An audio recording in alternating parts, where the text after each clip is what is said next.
Cholesterol को heart का सबसे बड़ा दुश्मन माना जाता है। पिछले कुछ सालों में हार्ट अटैक के मामले जो है काफ़ी तेज़ी से बढ़े हैं। विश्व स्वास्थ्य संगठन के मुताबिक जो है, जो हृदय रोग दुनिया भर में मौतों का प्रमुख कारणों में से एक है। और आपको बता दें कि हाई कोलेस्ट्रॉल आपके हृदय की ज़्यादातर जो बीमारी है, उसका मुख्य कारण बनता है। तो आइए डॉक्टर अरुण कुमार से जानते हैं कि आखिर ये जो हाई कोलेस्ट्रॉल होता क्या है और कोलेस्ट्रॉल ज़्यादा या कम होने के लक्षण क्या होते हैं, कोलेस्ट्रॉल कितना होना चाहिए। तो इसी सब बातों की जानकारी के लिए डॉक्टर अरुण कुमार से के पास चलते हैं और जानते हैं कि ये हाई कोलेस्ट्रॉल क्या है।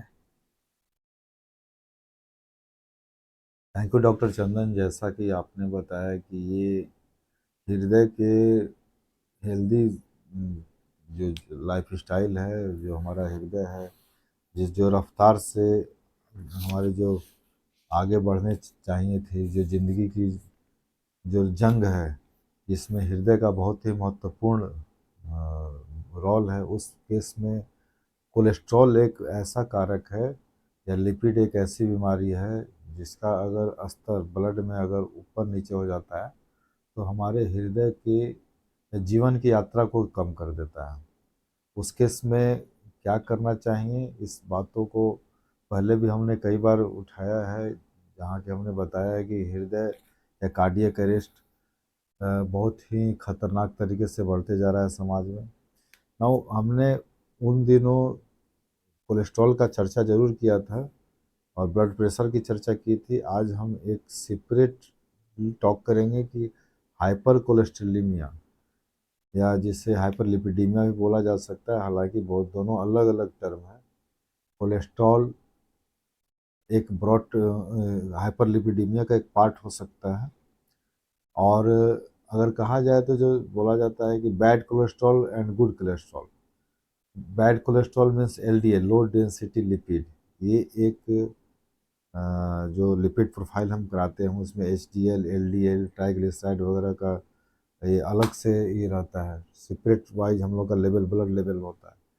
तो अगर बैड कोलेस्ट्रॉल अगर शरीर में बढ़ जाता है, इस चीज़ को हम लोग हाइपर कोलेस्ट्रेमिया बोलते हैं। और ये हमारे शरीर के जितने भी आर्टरीज हैं उसके इंटाइमल लेयर पर, इंडोथेलियल लेवल पर जाकर अटैक करता है, डिपोजिशन होता है, बाद में प्लैक्स वगैरह का भी निर्माण करता है। और इसी ब्लॉकेज की वजह से बहुत सारे साइन सिम्टम आते हैं। तो हम हालांकि ये एक अलग सिम्टम भी हो सकता है, हाइपरकोलेस्ट्रेमिया में कुछ अलग टाइप का लक्षण नहीं आता है, लेकिन जो पैथोलॉजी है उसमें हमने बताया कि सीरम में कोलेस्ट्रॉल की मात्रा बढ़ जाए। अब ये मात्रा बढ़ती है तो जो सबसे कॉमन सिम्टम है जो समाज में दिखता है वो है जैंथेलाज्मा या जैंथोमा या आर्कस, वो जो कॉर्निया है उसके चारों तरफ ये डिपोजिशन हो जाता है। और ये जो कॉमन लक्षण है, प्रत्येक बीमारी का जो एक लक्षण होता है, हालांकि ये एक बीमारी की अपेक्षा मेटाबॉलिक डिसऑर्डर है, ये डायबिटीज़ टाइप का चीज़ नहीं है, लेकिन एक जो कॉमन आजकल जो टर्म यूज हो रहा है हाइपर कोलेस्ट्रोलेमिया, उसमें जैंथेलाज्मा जो कि विटामिन डिफिशियंसी की वजह से होता है। ज़्यादातर देखा जाता है कि नियासिन जो विटामिन है उसकी कमी की वजह से ये सब हाइपर कोलेस्ट्रॉल की घटनाएं, जो संभावना है वो बढ़ जाती है। तो हम लोग ये बात करेंगे कि इसमें क्या करना है, क्या ट्रीटमेंट लेना है। ट्रीटमेंट जैसा कि बताया गया पहले ही कि इसमें जो हमारे कारक हैं, जिस किस कारण से ये कोलेस्ट्रॉल बढ़ रहा है, अगर उन कारणों को हम हटा देते हैं, वो भी एक टाइप का मैनेजमेंट है। और उसके साथ एडिशनली हम कुछ स्टैटिन या जो मल्टीविटामिन वगैरह का जो यूज करते हैं। तो पहले हम ये जानेंगे कि कैसे कौन से कारण है जिसकी वजह से कोलेस्ट्रॉल का निर्माण शरीर में हो जाता है, और कब हम बोलेंगे कि ये हाइपर कोलेस्ट्रोलेमिया का शिकार है, या ऐसे कौन से रिस्क फैक्टर हैं।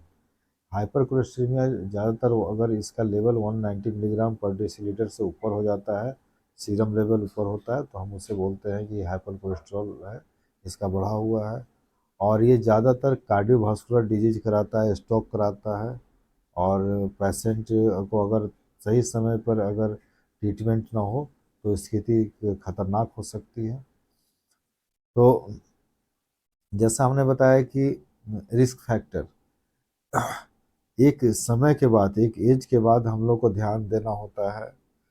और महिलाओं में खास करके मेनोपॉजल जब एज होता है, जो अवस्था होती है जहाँ कि उनका मासिक जो शरीर बंद हो जाता है, उसके बाद देखा गया है कि उनमें इस तरह की जो संभावनाएं हैं, कोलेस्ट्रॉल बनने की जो चांसेस वो काफ़ी बढ़ जाती हैं। Apart from that genetic cause भी हो सकता है। जेनेटिकली हमने देखा है कि ये खास कर डायबिटीज़ पेशेंट में जो है वो काफ़ी रिस्क है।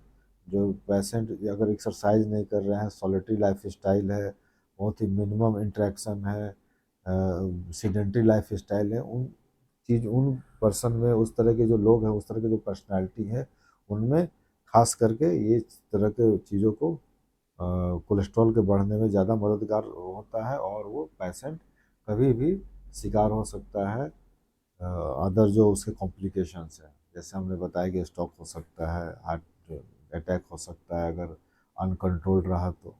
उसके बाद इसका जो प्रोग्रेस है, अगर उसको देखा जाए तो एक 40-50 साल के बाद, जो 40 का जो उम्र होता है, 40 जो होता है, उसके बाद ये देखा गया है कि इसमें काफ़ी शरीर में बदलाव होती है। जो पोस्ट मेनोपॉजल महिला में ज़्यादा ये रिस्क है। और हालांकि अगर इसको ध्यान दिया जाए तो हमने जैसा कि बताया कि कोरोनरी आर्टरी डिसऑर्डर या पेरिफेरल आर्टरी डिसऑर्डर या स्ट्रोक्स की जो संभावनाएं हैं, काफ़ी हद तक कमी की जा सकती है अगर लाइफ स्टाइल को चेंज कर दिया जाए, पर्सनालिटी जो डिसऑर्डर है उसको चेंज कर दिया जाए। तो जो उसके लक्षण है, जो इनिशियल लक्षण है, जैंथेलाज्मा, जैंथोस्टोमा और कॉर्नियल आर्कस, जो कॉर्निया के चारों तरफ एक रिंग बन जाता है, ये इस तरह की चीज़ों को स्क्रीनिंग करके हम पता कर सकते हैं। और अगर देखा जाए तो अ, अ, आज के हाल के दिनों में जो ये नशा का और जो टोबैको यूज, अल्कोहल यूज है, हेपेटिक डिसऑर्डर जिसकी वजह से हो जा रहा है, इस तरह के केस में डायबिटीज़ में हाइपरथायराइडिज्म है पेशेंट को, जिसको थायराइड डिसऑर्डर है, महिलाओं में ज़्यादा कॉमन है, बताया मैंने, एनोरेक्सिया नर्वोसा हो या किडनी की कोई बीमारी हो, वहाँ पर इस तरह का चीज़ पाया जाता है। कुछ मेडिकेशंस है जैसे कि एमियोडारोन और रोसिग्लिटाजोन, साइक्लोस्पोरिन, हाइपरक्लोरथायजाइड, ये जो मेडिकेशन है, इस तरह के मेडिकेशन से पेशेंट में होने वाले बीमारी, जो कोलेस्ट्रॉल का जो लेवल है वो काफ़ी हद तक इंक्रीज कर जाता है। और अगर दवा का डोज को एडजस्ट नहीं की जाए तो ये आगे जाके कॉम्प्लिकेशन भी करा सकता है। तो टाइम टू टाइम कुछ दवाई ऐसी हैं जिसको कि अगर आप ले रहे हैं तो उससे इन्वेस्टिगेशन कराने की ज़रूरत है। वो उसमें पेशेंट को डायरेक्ट अपने जो फिजिशियन है उनसे कंसल्ट कराकर कि मेरे को ये बीमारी है, मैं इतना डोज ले रहा हूँ, इससे टैपर करना है, बढ़ाना है, घटाना है, डायरेक्ट दवा को बंद नहीं करना चाहिए। अगर साइड, चूँकि कुछ दवा जो है ठीक है, साइड इफ़ेक्ट तो ज़रूर करा रहा है, लेकिन कुछ चीज़ों को वो सही भी कर रहा है। तो हम लोग को देखना होगा रिस्क और जो एडवांटेज का जो रेशियो है वो किस हद तक कामयाब होता है, और देन हम लोग उस चीज़ को आगे मेंटेन कर सकते हैं, दवा को कंटिन्यू कर सकते हैं, डिसकंटिन्यू कर सकते हैं। अब ये बात आती है कि कैसे डायग्नोसिस करेंगे। एक तो मैंने बताया लक्षण, लेकिन लक्षण आने के पहले कुछ और भी टेस्ट है क्या? तो एक जेनेटिक टेस्टिंग आई हुई है, जेनेटिक टेस्टिंग से हम लोग पता कर सकते हैं, सीरम लेवल से पता कर सकते हैं। और जहाँ तक ट्रीटमेंट की बात हुई, मैनेजमेंट की बात हुई, अगर जो कॉज है, अगर कॉज को हम लोग रिमूव करते हैं तो अपने आप ये बहुत हद तक कंट्रोल हो जाता है। पर्सनालिटी जो है, लाइफ स्टाइल, बिहेवियर है, हम जो अकेले रहने की जो आदत है उसमें थोड़ा बदलाव करना होगा। वेट को कंट्रोल करना होगा, जो हमारा वेट है, जो बॉडी मास इंडेक्स है उसके अनुसार होना चाहिए। उसके अनुसार अगर हम अपने बॉडी मास को कंट्रोल करते हैं तो कुछ फैक्टर्स को, जो अपने आप जो बॉडी है, जो मेरी इम्यूनिटी पावर है, जो रेजिस्टेंसी है, वो बहुत सारी चीज़ों को कंट्रोल कर लेती है। स्ट्रेस लेवल, बहुत ज़्यादा स्ट्रेस में रहने की ज़रूरत नहीं है। स्ट्रेस को ज़्यादा जितना कम किया जाए, अल्कोहल का यूज़, टोबैको का यूज़ जितना कम किया जाए, यही मैनेजमेंट है। इससे आप मैनेज कर सकते हैं। कई तरह के जो इन्हिबिटर हैं, एंजाइम इन्हिबिटर हैं, उनके लेवल को कम बेशी करके और कैटलाइज किया जा सकता है। और जो चीज़ें जिम्मेदार हैं कोलेस्ट्रॉल को बढ़ाने के लिए, बैड कोलेस्ट्रॉल को बढ़ाने के लिए, उस तरह के कोलेस्ट्रॉल को हम कम कर सकते हैं by following these advice. Now इस तरह की बीमारी में अगर ये डायग्नोसिस हो जाता है तो हमें क्या करना चाहिए? पहले तो बताया कि वेट कंट्रोल करिए, एक्सरसाइज करिए, कुछ वेजिटेबल्स हैं, कुछ जैसे कि हमारे एनवायरनमेंट में जो नेचुरल डाइट है, अगर उसमें हम लोग फ्रूट्स को शामिल करते हैं, होल ग्रेन को शामिल कर लेते हैं और सैचुरेटेड फैटी एसिड को अवॉइड करें। जो सैचुरेटेड फैटी एसिड है, बाई और ट्राई, अपार्ट फ्रॉम दैट, अगर हम ओमेगा फैटी एसिड का यूज सेवन करते हैं, जैसे पहले भी मैंने बताया है, बहुत सारे जो नॉन वेजिटेरियन लोग हैं, अगर वो मछली का सेवन करते हैं, ऑटोमेटिकली ओमेगा फैटी एसिड की मात्रा बढ़ जाएगी। अदरवाइज मार्केट में इवियन या अदर एंटीऑक्सीडेंट सब्सटेंस आया हुआ है, अगर इसका सेवन करें तो कोलेस्ट्रॉल को बहुत हद तक ये कम किया जा सकता है।